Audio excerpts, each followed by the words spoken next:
Olá, tudo bem, Sérgio? Boa noite. Camila, oi. Quanto tempo? G. Olá, Michele, boa noite. Olá. Esperando a Mila entrar aqui para a gente começar. Hoje o nosso tema é tributação da renda corporativa. E a gente verá que essa locução não é tão óbvia. Renda corporação. Você viu a questão de tributário na OAB que está para anular? É a 22, porque me mencionaram isso. Olá, Mari. Elizabeth. Eu não acompanho tão constantemente a pauta da OAB, não. Mas se quiser me informar, a 24 no amarelo, a gente vai dar uma olhada. Eventualmente, a gente pode até comentar aqui. Ah, sim. Então eu acho que era 22 no caderninho verde. Ah, eu vi. Tinham me mandado essa questão. Realmente, é uma questão que dá para suscitar a anulação.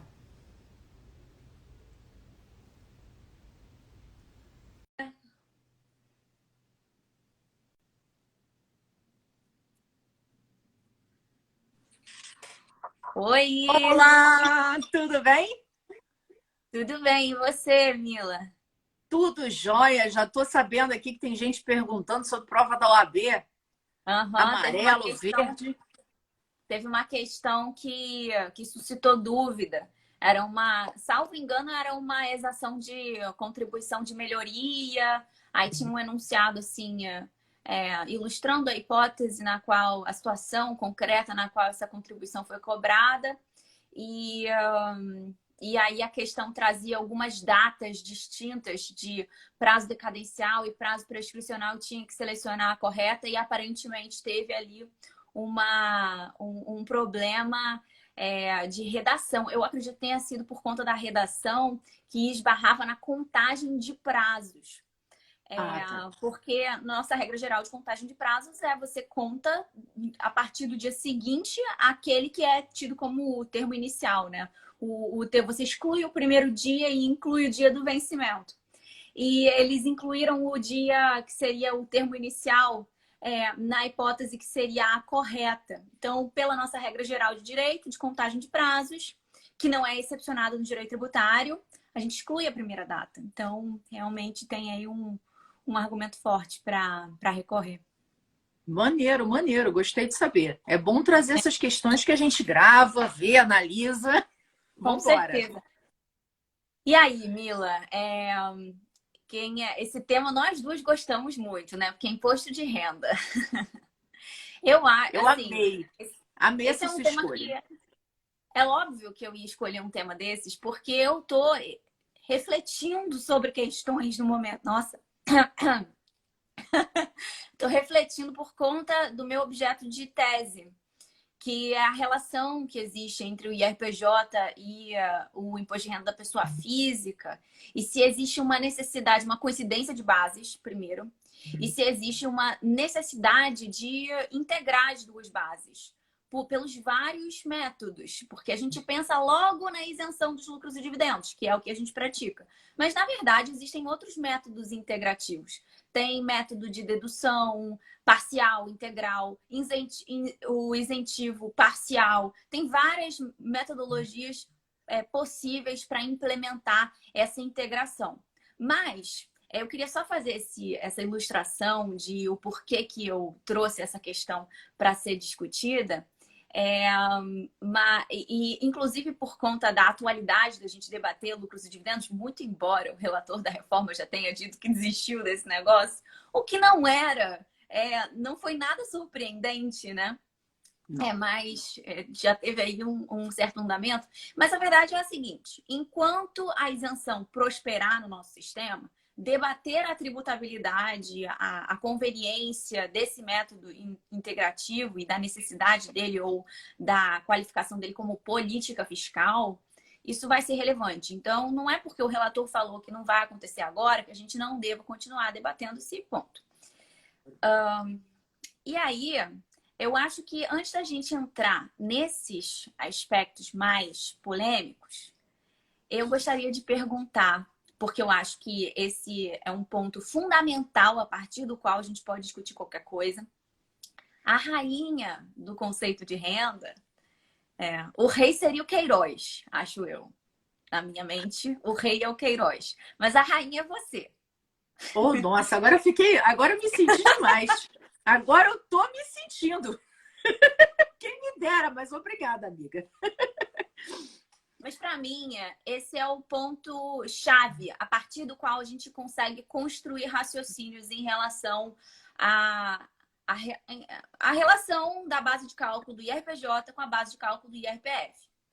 Mila, qual é o conceito de renda?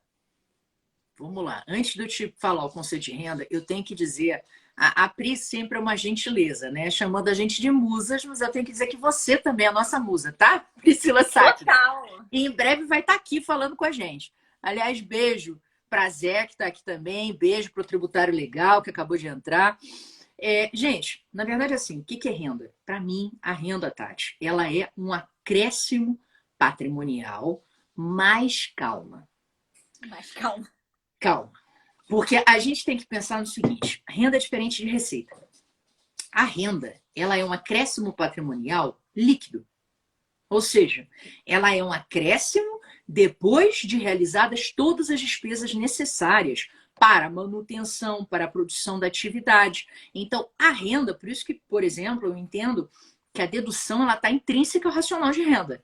Por quê? Não é, né? Não é uma faculdade. Na verdade, a renda, e eu acho que Klaus Tibke, nesse aspecto, ele é sensacional, teu amigo lá da Alemanha, ele simplesmente. Não é? Não, porque você lê em alemão, eu não consigo ler em alemão. Eu sou uma pobre coitada que leio tradução. Em espanhol, em português, mas ela lê em alemão. Mas aí, bom, resumindo, esse cidadão, ele fala da questão da renda líquida. Né? Ele traz esse conceito. Ele diz que, na verdade, a tributação da renda ela vai levar sempre em consideração a renda líquida, que é justamente a renda abatida de todos os gastos necessários para a sua produção. E aí, a gente vai variar um pouco esse conceito, porque, por exemplo, quando você olha para um Estado que é liberal, você vai ter uma concepção muito clara, né, que a gente tem isso para pessoa jurídica aqui no Brasil, mas nos Estados Unidos isso é bem amplo em relação à pessoa jurídica e pessoa física, no sentido de que é a produção do capital, ou seja, o camarada que vai fazer um almoço de negócios, né, ele pode abater isso do gasto dele, da receita dele. O camarada que vai se deslocar para poder fazer um atendimento, ele pode fazer isso, pessoa física ou pessoa jurídica, tá? Já na Espanha, você tem um conceito não só vinculado à produção da renda, mas à sua subsistência. Existe essa preocupação também. Ou seja, a renda ela é o resultado daquilo que você recebeu, menos aquilo que você gastou para se manter, para manter os seus, que aí vem capacidade contributiva em representação, mas para gerar renda. Né? Então, para mim, a renda pode ser uma dessas duas. Eu gosto mais do segundo conceito. Mas e você, aí, o que você acha? Eu concordo. Eu convirjo com você nesse aspecto, dessa composição paritária, dualística da renda, dos fatos acréscimos e fatos decréscimos. E aí eu uso a terminologia que o Queiroz utiliza, porque eu acho que ela é bem elucidativa. Até mesmo porque ela esclarece uma coisa. Nem todo ingresso é um fato acréscimo. E nem toda despesa, saída, vai ser um fato decréscimo. Então, essas terminologias, eu acho que elas trazem um grau de especificidade que esclarece melhor ainda o delineamento do conceito de renda. Só que aí, em relação à sua fala, eu acho que uma coisa interessante é perceber o seguinte: conceito de renda parece uma coisa bem de pessoa física, né? Na verdade, assim, é aquilo que você está estudando, né? Na verdade, assim, a renda ela começa na pessoa física. A ideia era essa, né? Era um imposto sobre aquilo que você recebia e você tirava das pessoas físicas. Depois que você começou a ter, né, corporações e tal, aí você começou a pensar em transpor esse racional para o das pessoas jurídicas, né? Sim. Mas é uma coisa de pessoa física. Tem esse, para a galera que está aqui acompanhando, o imposto de renda, ele não é, apesar de hoje em dia, quando a gente pensar num sistema tributário nossa mente direto no imposto de renda, a gente imaginar um sistema com um esqueleto no imposto de renda, isso é uma novidade do direito tributário, de maneira geral. Os sistemas tributários, eles nasceram preponderantemente associados com a aduana, inclusive. Os impostos de importação e de exportação que eram os tributos, os primeiros tributos significativos nas sistemáticas dos estados fiscais. O imposto de renda foi uma história um pouquinho depois. E até falando de imposto de renda, engraçado você falar do TIPIC, mas essa coisa dos alemães falarem dessa composição dualística vai de antes. Em 1890 e alguma coisa, não vou lembrar especificamente, mas ali no final do século XIX, o Adolf Wagner já estava escrevendo sobre isso. Que renda não é qualquer coisa que entra no patrimônio, não, na esfera patrimonial do sujeito.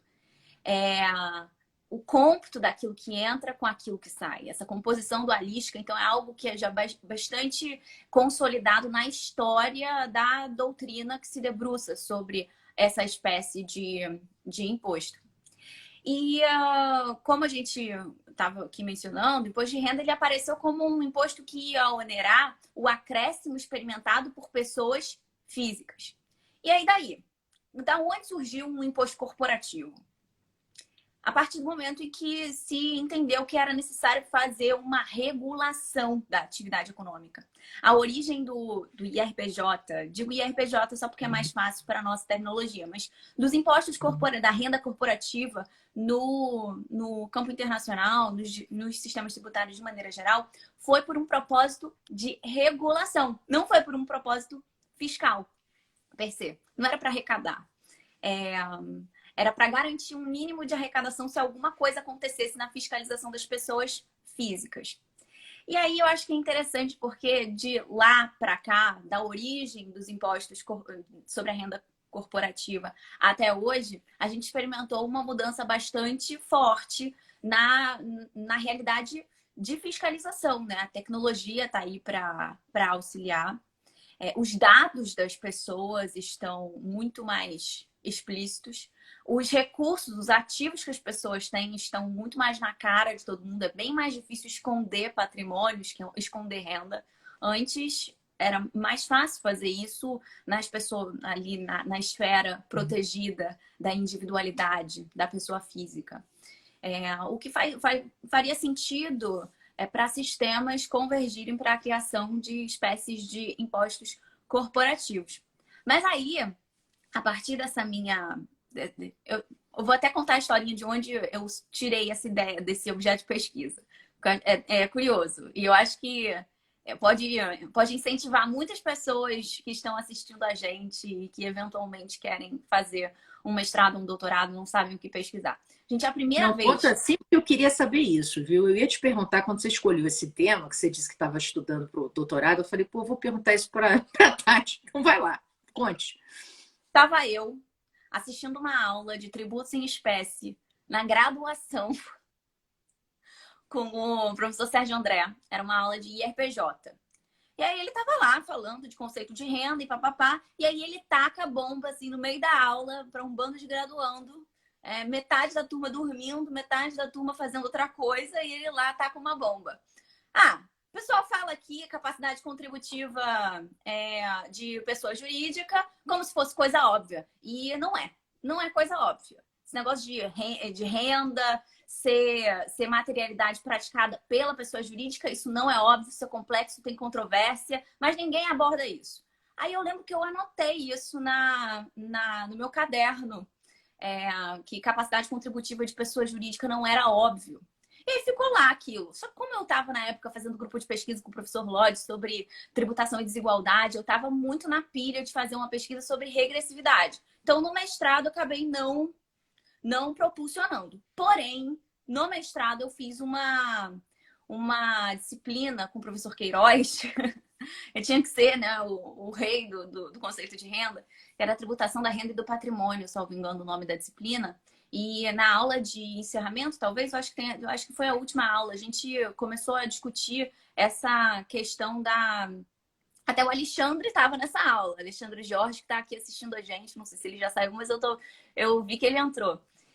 a gente estava discutindo essa questão da tributação dos dividendos, do argumento que era bastante suscitado por parte da doutrina, à época em que os dividendos ainda eram tributados no Brasil, até o início, na primeira metade dos anos 90, que seria uma dupla tributação, e que se você desonerasse numa ponta, você integraria as duas bases, que efetivamente na prática significam uma sobreposição de incidência sobre uma materialidade só.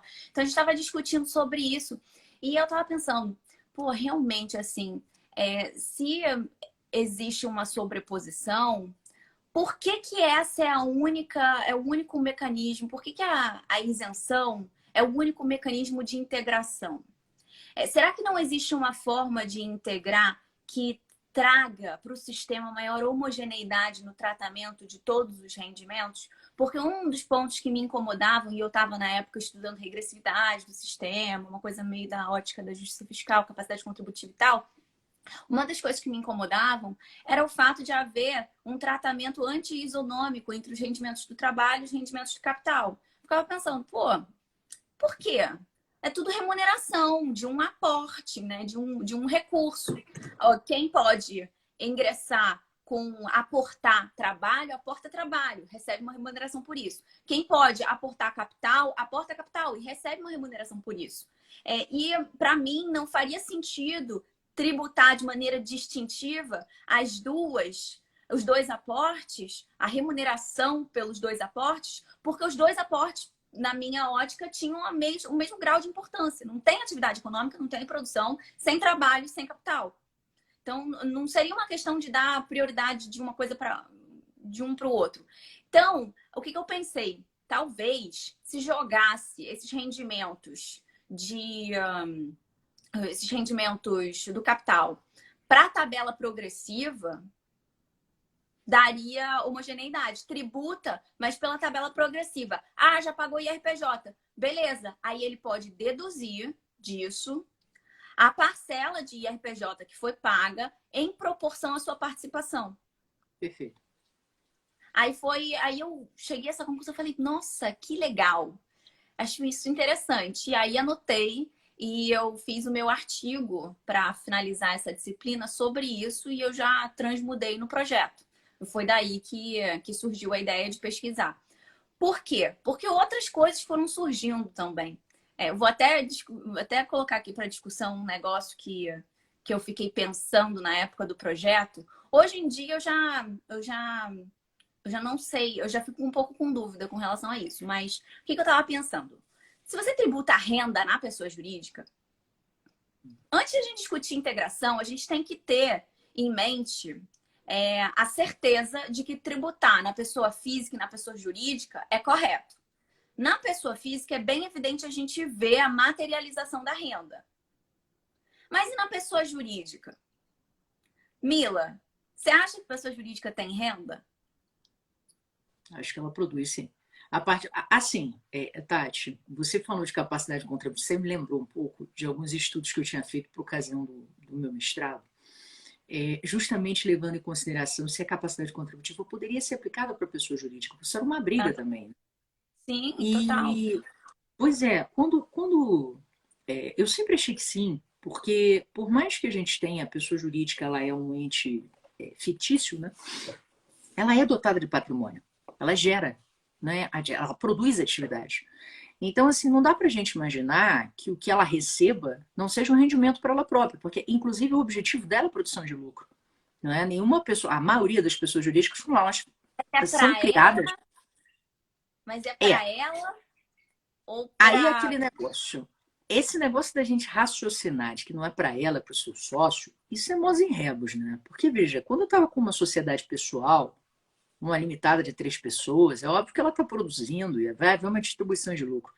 Quando a gente imagina uma SA gigante, Exato. A gente sabe que ela tem ela está produzindo. É claro que os seus sócios, que são pulverizados né? Alguns vão receber R$ 1, outros vão receber 10, outros vão receber 1 milhão, de acordo com a participação deles no capital. É claro que tudo bem, beleza, eles vão ter uma participação dessa renda, mas a sociedade ela passa a ter uma vida própria, porque ela tem uma importância, ela tem um impacto econômico, ela produz uma atividade. Então, ela não está produzindo só atividade para receber lucro para os seus sócios, ela está produzindo uma atividade porque ela quer receber lucro, ela quer ocupar espaço, ela quer crescer, ela quer. Entendeu? Então, existem outros objetivos maiores. Então, essa visão para e passo, para mim, tá? Eu até queria ter a tua percepção, ela cabia muito bem no momento zero, quando a gente tinha pequenas SAs, que ainda existia SA de família, que você tinha uma individualização. Com essa pulverização, acho que não dá mais para fazer essa associação. Maravilha. A minha percepção, ela foi objeto de uma evolução desde o projeto até o momento atual da pesquisa. Porque no projeto, inclusive o título do meu projeto foi a extinção do IRPJ e a unificação da tributação de rendimentos na pessoa física. Eu pensei, no mínimo vai chamar atenção. Se tiver ruim, pelo menos vai ser marcante. Tati para presidente. Tati para presidente. Já. Com essa, eu acho que eu era eleita, hein? Com essa. Ó, eu não duvido. Qual foi o racional? Eu pensei o seguinte. Primeiro, o que é a pessoa jurídica? Aí eu enfrentei essa premissa que você apresentou. A pessoa jurídica, ela é uma ficção, e isso a teoria da empresa discute muito. Na época, eu cheguei à conclusão, não, ela é fictícia, porque não existe pessoa jurídica sem uma pessoa natural. Existem pessoas naturais sem pessoa jurídica. Normal, ok. Porém, a necessária presença de uma pessoa natural, ao menos, para sedimentar uma pessoa jurídica, já mostra como ela é uma ficção. Ela é um arquétipo por detrás do qual você encontra um monte de pessoas físicas. E aí, então, a partir dessa assunção de que a empresa ela é atividade em essência, eu não consegui visualizar como que atividade pode ter acréscimo. E aí, o que eu pensei? Bom, se o IRPJ ele incide, aí pensando na sistemática do lucro real, já que é a regra geral, muito embora não seja o mais praticado, é a regra geral, já que o IRPJ ele incide sobre o lucro real, cuja base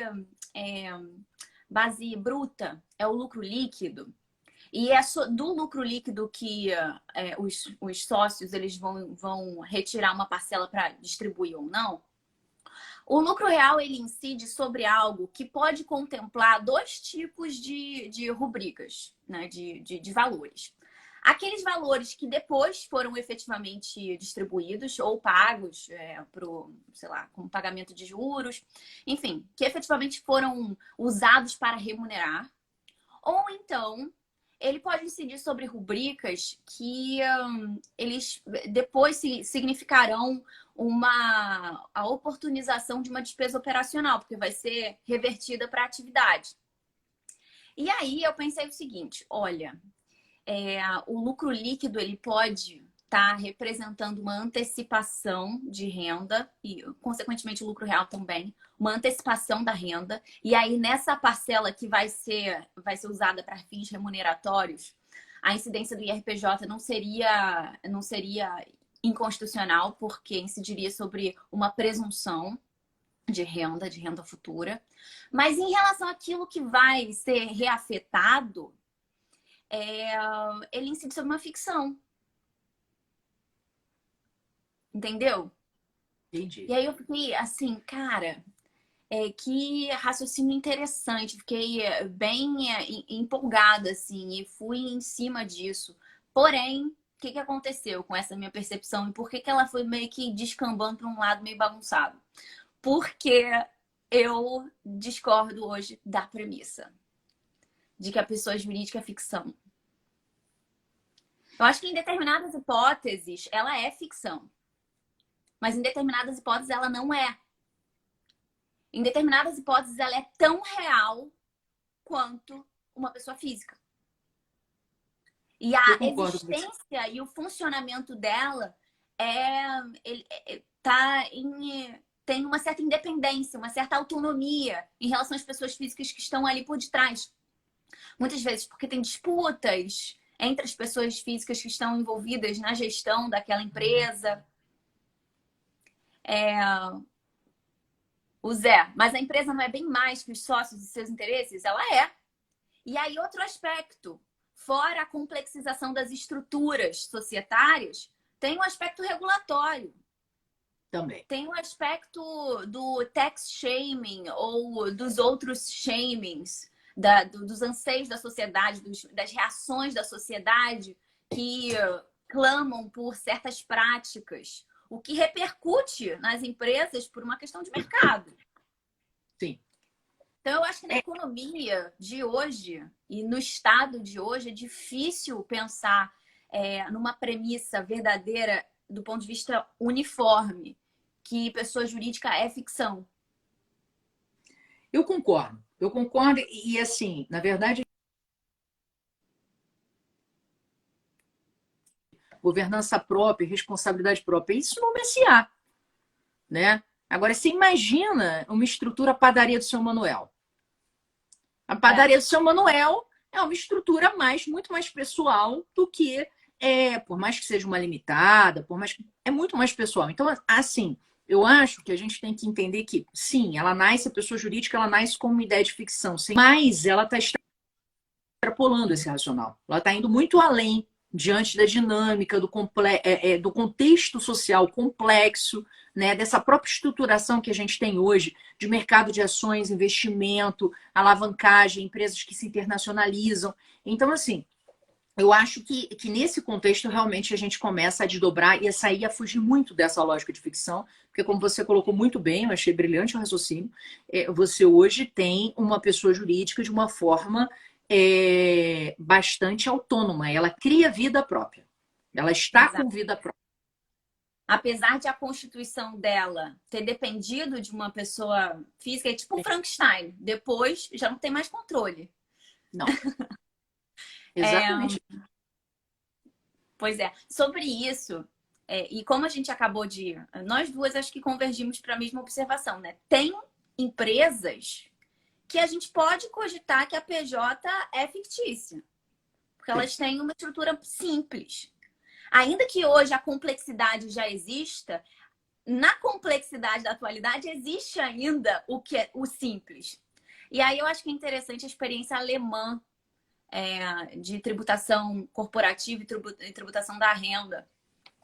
Para quem não conhece o sistema lá, você tem o imposto de renda, que é um imposto de pessoa física, e você tem um imposto corporativo. O nome é imposto corporativo, que é um imposto sobre a renda corporativa.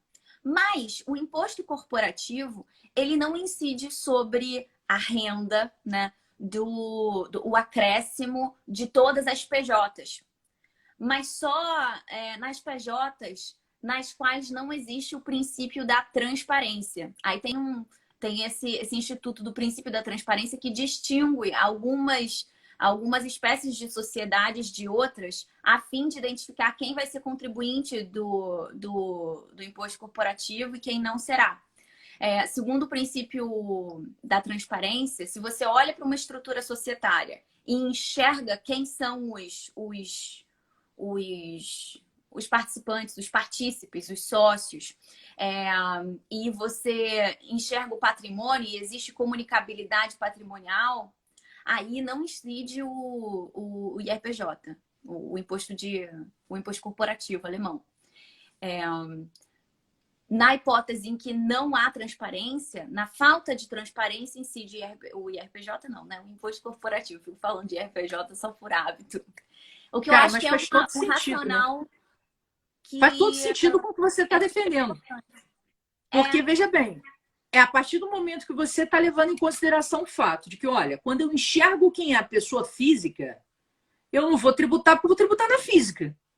Exato. Agora, quando eu não consigo fazer essa referibilidade, eu vou tributar na jurídica. Tem todo sentido. Exatamente. Por isso eu acho que esse aporte essa busca lá no direito alemão, para mim, vai ser super importante para fazer essa divisão de caminho. E aí, então tá. Aí eu tenho dois caminhos, né? O caminho para essas pessoas jurídicas que efetivamente são ficção. Aí, me parece que a incidência do imposto de renda seria incabível. Porque olha só que diferente. No Brasil, na nossa Constituição, a gente tem previsão de quê? De um imposto de renda. Ponto. Cabe à lei complementar discriminar quem é contribuinte, né? E a lei complementar vai falar em pessoa física e pessoa jurídica. Mas a Constituição ela não fala em imposto sobre a renda corporativa. Não. Em outros sistemas, a Constituição, como a Alemanha, você tem a previsão de imposto de renda e tem a previsão de imposto corporativo. Então, o fulcro é distinto, o que seria uma particularidade interessante para fazer o cotejo com o nosso sistema. E aí, esse é um caminho. Agora, vamos para o caminho que acaba sendo mais significativo, né? E nas empresas que efetivamente elas vão ter que ser tributadas na pessoa jurídica e na pessoa física, na eventualidade de os lucros e dividendos serem tributáveis. Se bem que o pagamento de juros é tributado, né? Então, de maneira geral, existe recolhimento de tributos, embora não tão significativo por conta da isenção na distribuição de lucros e dividendos. Beleza. Nesse caminho, aí a minha pergunta é: a integração econômica, para você, Mila, ela é uma obrigatoriedade constitucional à luz dos princípios da ordem econômica, ou ela é uma política fiscal? A integração econômica, em que sentido você quer falar de A integração? integração econômica no sentido de você verifica que na pessoa jurídica foi tributada essa materialidade, depois ela foi distribuída e aí não vai ser tributada para você integrar economicamente essas duas incidências. Beleza. Eu acho que, na verdade, isso não é um benefício, não é um optativo, né? Porque senão você vai estar criando uma bitributação em algumas situações que você não deveria criar. Até mesmo o próprio desrespeito, a depender da situação, a própria capacidade contributiva, tá? Eu entendo que dentro da ordem econômica, que é trazida na Constituição, no respeito à livre iniciativa, mas não só isso. Eu traria duas funções, dois pilares, né? A pessoa jurídica, ela está com um fundamento de intervir na economia, de produzir resultado, de produzir emprego, de gerar desenvolvimento, mas ela também é a base da própria dignidade da pessoa humana que desenvolve aquela atividade. Então, você tem um pilar na dignidade, você tem um pilar na economia. Levando em consideração esses dois pilares, eu entendo que quando a tributação ela se estrutura, e claro, a tributação se estrutura para oferimento de receita onde ela encontra recurso, essa tributação ela deve se desenvolver levando em consideração esse contexto. Ou seja, vou buscar o recurso da forma mais justa possível dentro da estruturação que eu tenho, porque os pilares estão postos, né? Até a justiça também é colocada dentro da ordem social, no artigo 3º, aquela história toda. Então, levando isso em consideração, eu entendo que, por uma interpretação sistemática, é necessário que o sistema tributário, ao aferir a renda, ele leve em consideração esse contexto e faça a tributação de modo justo. Ou seja, se efetivamente eu consigo tributar na pessoa, eu consigo fazer essa individualização, pessoa física, pessoa jurídica, e eu consigo saber o quanto da pessoa física ela vai receber, que já foi tributada a pessoa jurídica, eu poderia fazer esse abatimento, perfeito. Vida que segue, eu sou obrigado a fazer esse abatimento. Isso não é uma benesse, né? Isso é uma questão de eu não enriquecer ilicitamente por uma mesma renda que está sendo tributada duas vezes, né? Sim. Agora, a partir do momento que eu não consigo fazer, e vai ter situações onde essa referibilidade não é tão clara, e muitas vezes eu não consigo também, porque o sócio que está recebendo isso é estrangeiro e ele tem uma retenção na fonte, fora a empresa daqui. Então, dependendo de algumas discussões que a gente pode travar de política fiscal e de desenvolvimento dessa política, eu entendo que pode haver exceções. Mas a regra seria realmente você levar em consideração, quando viável, a referibilidade para fins de abatimento. Eu acho que esse é um ponto fundamental, principalmente quando a gente se vê num cenário como esse, né, de reforma. A gente está cogitando acabar com a isenção de lucros e dividendos, coisa que eu sou favorável, mas não em qualquer circunstância, não em quaisquer termos. Então, se a gente está cogitando de reforma, ainda que a gente critique o sistema posto, não é qualquer sistema substitutivo que vai ser melhor do que o que está. Então, acaba sendo importante, né, debater quais seriam... Primeiro, se isso é uma política fiscal, uma concessão só para produzir resultados que o Estado, naquele momento, julgou pertinentes, né, positivos para a economia de maneira geral, ou se a Constituição diz algo a respeito disso. E aí, me parece que ela diz, nesse sentido que você falou. Só que só em determinadas hipóteses. Só nas hipóteses de transparência. Ou de semi-transparência. O que seria a semi-transparência? É quando você efetivamente consegue fazer essa avaliação de quanto que foi aportado, qual é a proporção que se tem, o que pode ser abatido. E quando você tem também a possibilidade de avaliar isso, né? De verificar isso. Porque, como você falou, você tem relações entre empresas e sócios que eles não estão nos mesmos locais, nas mesmas localidades, numa economia globalizada e imobilizada como a nossa, existem situações que eu ia dizer agora excêntricas, mas não são excêntricas. São situações padrões que inviabilizam a implementação de um racional como esse. Então, me parece que a Constituição ela diz algo nesse sentido, mas para mim a Constituição ela faz uma preceituação de integração razoável nas bases, mas ela não fornece o critério, o método. E aí existem alguns métodos possíveis. Existe método dedutivo, o isentivo, pode ser parcial, pode ser integral. Existem várias formas de conseguir viabilizar isso. E me parece que, até por uma questão de princípio da universalidade, jogar esse rendimento para ser tributado na pessoa física na tabela progressiva, me parece ser a melhor solução. Inclusive... Não, é excelente. É excelente. Eu queria... Desculpa te atrapalhar. Só queria fazer um aporte. Posso? Era um aporte sobre o seguinte. Estava pensando, por exemplo, quando você tem, isso é muito comum em grandes empresas, você ter sócios que são outras empresas. Uhum. Nesse contexto, eu acho que você teria muita dificuldade de fazer essa leitura e de não tributar os dividendos. Então, para mim, você não consegue.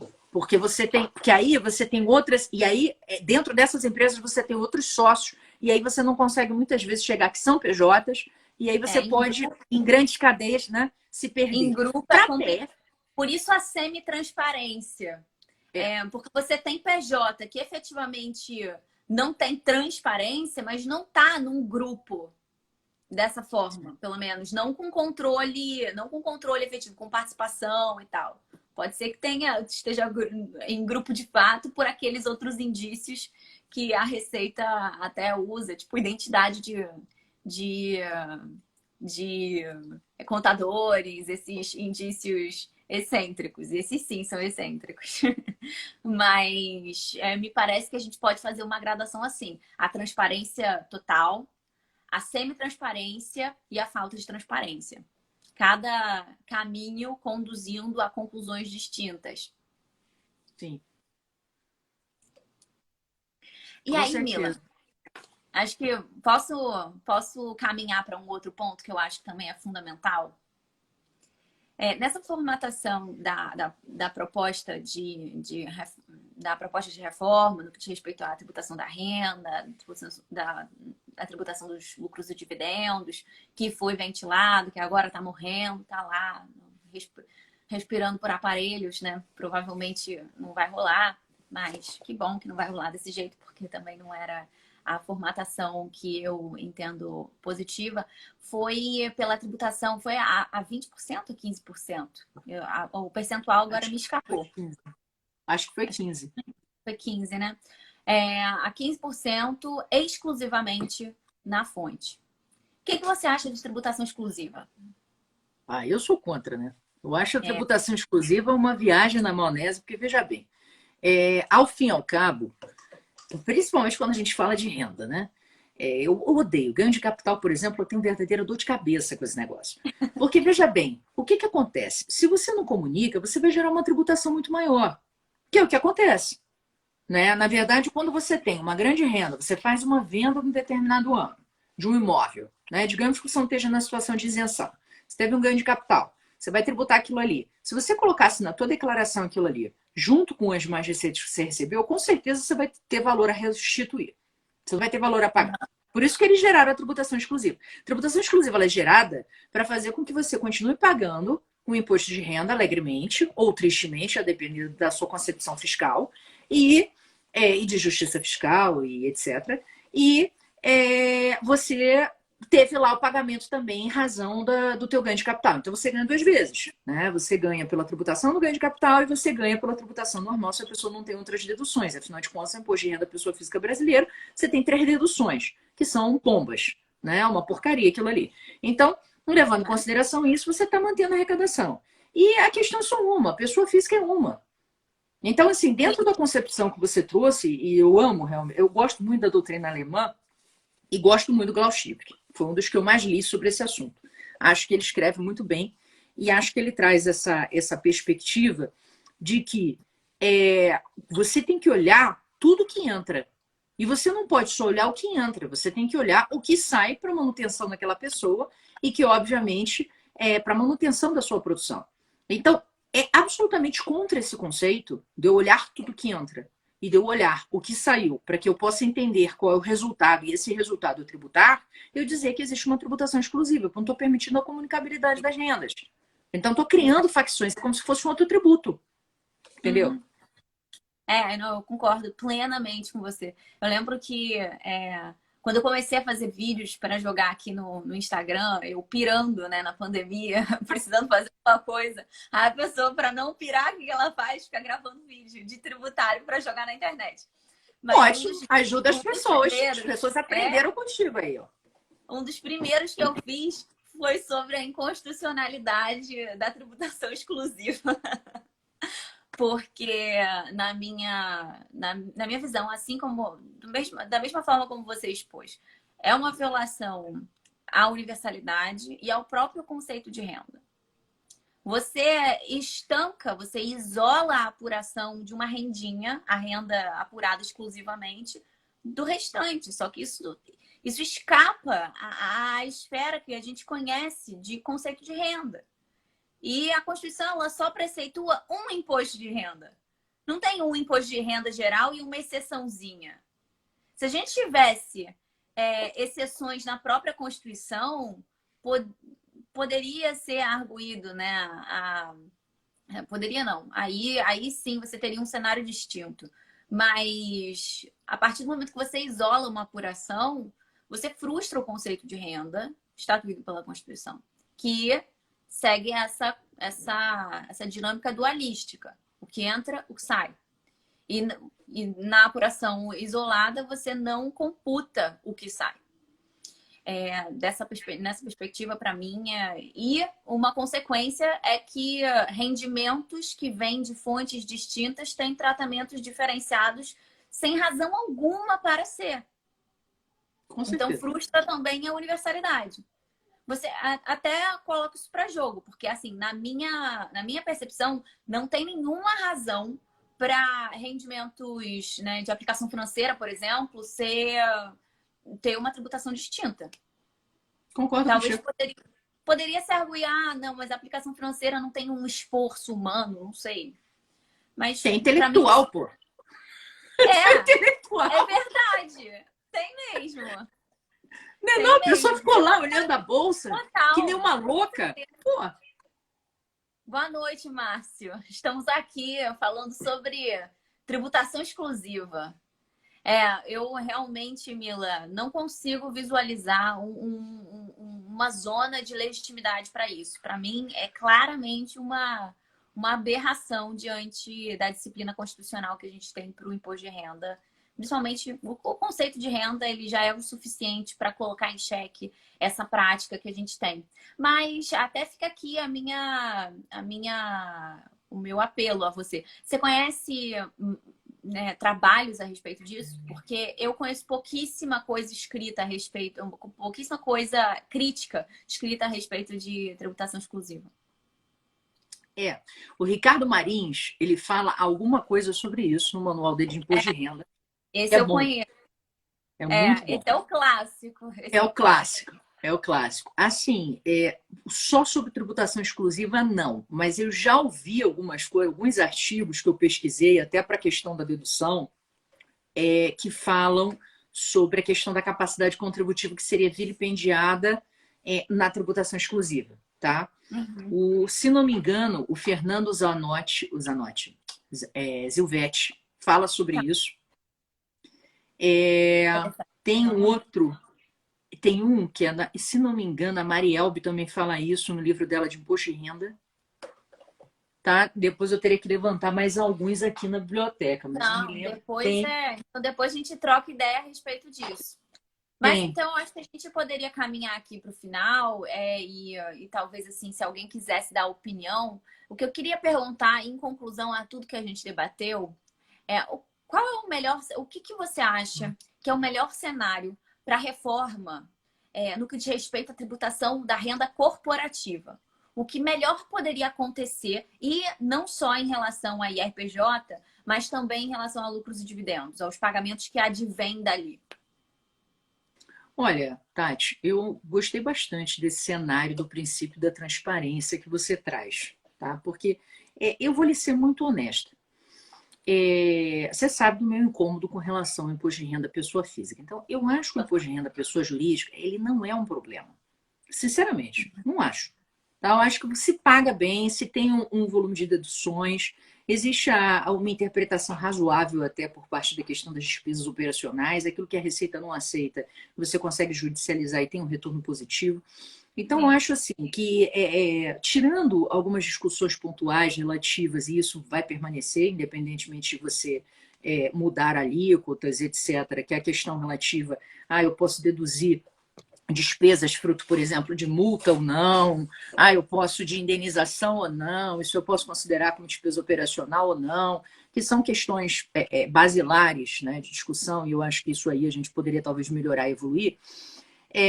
Levando em consideração o contexto hoje da tributação dos dividendos, eu acho que o que poderia ser feito para melhorar. Achei essa ideia da questão da transparência boa. Acho que se você consegue fazer uma referibilidade entre o que foi tributado na PJ, você consegue abater na PF, tá? Quando não é possível essa referibilidade, vai haver tributação nas duas pontas, vida que segue, tá? E no contexto complexo de hoje, eu acho que tem que haver mesmo, porque a gente tem situações onde não vai ser possível essa referibilidade, seja por ausência de transparência, seja por complexidade da operação também. Tá? Então, eu acho que a depender da situação, você vai tributar, faz parte do jogo. E aí é diferente daquela situação da dignidade da pessoa humana, de você ter uma vinculação da estrutura PF, mais a participação dela na PJ e de integração dentro de uma concepção de uma ordem econômica desenvolvimentista. Por isso que eu falo, quando você tem essa referibilidade direta, é muito mais fácil você unir esses dois elementos. Você está olhando a PF pela dignidade, você está olhando a PJ pela integração e desenvolvimento e você consegue unir os dois conceitos. E viabilizar, obviamente, que haja uma dedução. Sim. Agora, eu não chamaria nem de isenção. Para mim, eu acho que é uma dedução. Você já foi pago o imposto em relação àquela verba. Então, você vai tirar a parcela relativa ao lucro que você está recebendo, que já foi impactado pela tributação, para você tributar, eventualmente, o excesso disso, se for o caso. Então, acho que seria por aí, isso seria uma forma de ajuste, tá? Não vejo... Acho uma excelente forma de ajuste. E você, qual a tua proposta aí? Não, eu convirjo nessa sistemática. Acho que você falou numa coisa super importante, que por conta do seguinte, quando a gente vê essa discussão sendo travada, é muito comum falarem, pelo menos diminui, então, a alíquota da tributação na PJ, porque 34%, oh meu Deus, já computando a CSLL e o eventual adicional. Mas a alíquota nominal não é nada. Quer dizer, é algo, mas é pouco expressivo. É algo muito pouco expressivo, a gente tem que considerar. Mas na base, o que está sendo deduzido? O que a legislação permite deduzir? É pouca coisa? É restritivo? É ampliativo? O que está sendo admitido pela administração no que diz respeito à interpretação que ela faz dessa lei? O que o judiciário faz? E aí, diante desse cenário, e tendo em consideração a alíquota nominal, que pode assustar diante da prática nos demais países que têm alíquotas menores, 34%, e as deduções permitidas, você consegue chegar às alíquotas efetivas, que você só vai conseguir fazer na prática, né? Casuisticamente, dependendo do porte do tipo de despesas e do tipo de atividade de cada contribuinte, de cada PJ. E é essa alíquota, a efetiva, que efetivamente vai te dar uma... Nossa, a efetiva, efetivamente, que coisa linda, né? Na eloquência da pessoa. Mas é essa alíquota que vai te dar uma visão razoável para você fazer comparativos. A tributação no Brasil está alta em relação à tributação na Alemanha, na Dinamarca, nos Estados Unidos. A alíquota, e lá, para você fazer o comparativo, você vai ter que fazer a mesma coisa. Não basta olhar a alíquota nominal, tem que ir em busca da alíquota efetiva. Aí sim é viável fazer comparações. Acho que... Não, perfeito. Acho que você colocou um ponto aí que é importante, né? A gente olha a tributação e aí é como essa atividade ela é apaixonante e ao mesmo tempo complexa. Não dá para a gente parar em um dado cru, né? O dado cru, ele pode representar muitas coisas. Se eu chego para você e digo 34%, você diz, caramba, porra, mano, não é só renda, é renda e tudo o resto. Quando você chega à conclusão de que isso não é 34%, você vê qual é a realidade do impacto econômico. Então, para a gente poder discutir reforma tributária, isso é uma coisa que eu sinto falta, confesso, existe um pouquinho de superficialidade nos argumentos. Né? Justamente como dizendo, o mundo vai cair se eu tributar os dividendos. Não, o mundo não vai cair se você tributar os dividendos. Apenas o que existe é a necessidade de você saber tributar os dividendos. Tributar direito dá trabalho, né, Tati? Não é à toa que você está estudando o doutorado aí enlouquecidamente a questão da renda. Olha só, se não desse trabalho, você não estaria no doutorado estudando isso. Então, assim, as pessoas têm que estudar para poder debater, senão não tem como, né? Não, certamente. E esse é um ponto que, como acaba pegando muito na prática, assim, na vida cotidiana, nos sentimentos, digamos, no bolso, mas é nos sentimentos, né, de muitos que têm voz nesse debate, eu acho que muitas vezes a paixão se sobrepõe à razão. Então, o que é algo que a gente tem que se policiar, né? Esse foi um tema que, aos poucos, ele tem se demonstrado um desafio cada vez maior. Mas estou aqui na saga para parir essa tese. Vai sair um trabalho excelente, com certeza. Estarei ansiosíssima para lê-lo. Né? E eu acho que a gente tem que discutir a renda no Brasil. Acho que é algo que se discute muito pouco em termos da operacionalização do próprio conceito de renda. A gente não definiu o conceito de renda. A gente ainda está perpassando entre uma equiparação do conceito de renda com o de receita. Né? Se você perguntar normalmente para um aluno de graduação, ele vai te dizer que é tudo ingresso. Ele não vai chegar ao acréscimo. Já onde pode, vai te dizer que é o acréscimo. Mas ele vai se desligar da despesa, né? Mila, nos precedentes que o Supremo foi produzindo e que acabaram, né, convergindo para essa ideia de acréscimo, pelo que eu me lembro, agora eu posso estar equivocada, porque tem tempo, né, que eu os li. Pelo que eu me lembro, houve deferência a essa ideia da formação dualística da renda, dos acréscimos, dos fatos acréscimos e dos fatos decréscimos. E o que me parece acontecer é uma incapacidade ou como é que eu vou dizer isso? Mas é uma falta na interpretação desses precedentes. Primeiro, pelo próprio Supremo em outras ocasiões. Segundo, pela administração fiscal em outras ocasiões. E às vezes até pela própria doutrina. Como, para exemplificar, dividindo mais uma vez a minha insatisfação com tributação exclusiva, fico insatisfeita com a pouca produção que tem em relação a isso. Eu acho que muita gente escreve sobre dividendos, por exemplo, e pouca gente fala sobre tributação exclusiva. Sendo que, pelo menos na minha percepção, tributação exclusiva é uma coisa mais esquisita do que tributar dividendos.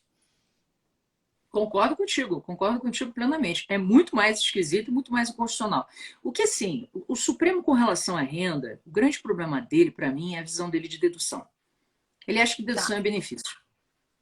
É. Tá? Então, a partir do momento que ele não trabalha com racional, é claro que assim, nunca se chegou a analisar mais profundamente, pelo menos eu não desconheço, um caso que tenha analisado efetivamente despesas dedutíveis, ele tem analisado esse contexto, mas as poucas vezes que eu ouvi o Supremo falando de dedução, a própria decisão com relação à compensação de prejuízo, ela vai muito na linha de que essas questões são questões de benesses.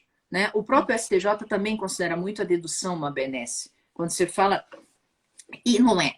Né? Então, assim, eu acho que falta um pouco ao Supremo, por exemplo, um caso conhecido, que foi aquele lá do REC que todo mundo citou na DI 2588, que para você que é de disponibilidade. O Supremo tem muito julgamento em relação à disponibilidade, né? Para você poder definir o que é disponibilidade econômica ou jurídica da renda. Né? Tudo bem, isso é um conceito importante. Agora, a materialização, ou seja, a renda, ela é resultado de um acréscimo, e aí tem vários votos, inclusive antigos, citando do próprio Leomar Balieiro, a diferenciação que ele fazia entre o que é ingresso e o que é o acréscimo. Né? Que o que a gente está tributando na renda é o acréscimo. Agora, o que eu acho que falta, Tati, é a consequência, é complementar a frase. É o acréscimo de que e após o que. Né? Porque é o acréscimo depois que eu abative despesas. As despesas elas fazem parte da operacionalização do imposto de renda. Não é como as pessoas estão querendo defender, que elas são meros benefícios fiscais. Se você tira a despesa do jogo, o que você vai ter? Uma tributação sobre a receita, não sobre a renda. Não, Ih, acabou seu áudio, não estou te escutando. Não, então o que eu falei foi isso. Se você tira a despesa, você vai estar tributando a receita e não renda. Então, e aí é um ponto. é inadmissível à luz da Constituição, do conceito de renda, que, como a gente já ilustrou, não é nenhuma novidade que para a configuração de renda tenham que ser computadas as despesas. 1890 tinha lá um alemãozinho falando isso, gente. Isso não é nenhuma novidade. Não. Bom, com isso, Mila, a gente vamos nos despedir e aí a gente se encontra na próxima live. Como sempre, foi muito legal discutir com você meus temas aqui, meus pontos de reflexão, compartilhar com você da onde que eu tirei essa ideia de a vontade de pesquisar a integração entre o IRPJ e o Imposto de Renda Pessoa Física. Eu estava aqui, na verdade, numa tristeza, assim, fico até meio sem graça de compartilhar isso, mas eu estava meio triste que na eventualidade de aprovarem a tributação dos lucros e dividendos na reforma, e isso meio que matar parte da minha tese. Como ela é um pouco diferente daquilo que foi proposto, não ficaria mortinha, né? Mas eu estava meio preocupada, assim, putz, será que vai passar um ondão aí, ninguém vai ligar depois para esse assunto? Mas... bom, eu acho que eu fiquei preocupada à toa, porque realmente o contexto político para a aprovação estava bem intenso. E acho que a gente ainda tem alguns anos aí de debates por vir. Não, com certeza, Tati. Olha, eu acho que foi sensacional a gente poder ter debatido sobre esse tema da tua tese de doutorado. Acho que você trouxe propostas muito factíveis de serem aplicadas, porque eu acho que o mais importante é isso. Né? A questão principalmente de você utilizar a tabela progressiva aí como uma base para a tributação dos dividendos, eu achei bem inteligente, fora o critério do conceito de transparência, que é uma coisa que a gente precisa realmente aprofundar dentro do direito nacional. Então, eu posso te dizer que eu estou ansiosíssima para ler o seu trabalho, que com certeza vai ser de grande relevo aí para a sociedade como um todo. Isso vai acrescentar a gente o debate. E agradecer pela oportunidade de você estar dividindo esse teu estudo com a gente, né? Que ainda é um estudo preliminar, ainda você não chegou nas conclusões, mas eu acho que você já trouxe vários elementos aqui que podem ser utilizados por nós no dia a dia. Então, obrigado por compartilhar. Ainda não cheguei às conclusões, mas eu já mudei muitas ideias a respeito daquilo que eu tinha consignado no projeto. Mas é bom para mostrar aqui para a galera que talvez queira ainda enveredar pela via da pesquisa acadêmica, que é super normal. Você começa de um jeito e termina com uma ideia completamente distinta daquela que foi o seu ponto de partida. Me parece... Não existem certezas, né? Não existem certezas. exato. Tem uma resenha, eu sempre recomendo esse artiguinho do, do Sotomayor Borges, que, ele é não é jurídico, é, é tipo uma pílula de conhecimento para o aplicador do direito, que é a apologia do erro. E um dos Ah, pontos. você me falou desse artigo. Gente, eu não cheguei a Ah, ler, Tati. tem algum. Tá naquele livrinho, né, que se chama Ciência Feliz, Ah, que é eu tenho esse livro. que tem uma coletânea de pequenas resenhas, que não tem conteúdo jurídico per se, mas ele é como se fosse uma autoajuda pro jurista, mas assim, com reflexões brilhantes. E esse, para mim, é fantástico. A apologia do erro. Você não pode ter medo de errar. Se eu tivesse medo de errar, eu não teria escrito um projeto falando, vamos acabar aqui com o IRPJ. Cheguei à conclusão que eu estava completamente equivocada com isso. Mas o erro, ele é um excelente ponto de partida. Vídeo Thomas Edison, né? Graças a ele ter errado mais de 300 vezes na luz, a gente tem uma lâmpada hoje, está conseguindo se comunicar aqui. Então, aceito pra caramba. Nossa, adorei o erro dele. Meu Deus.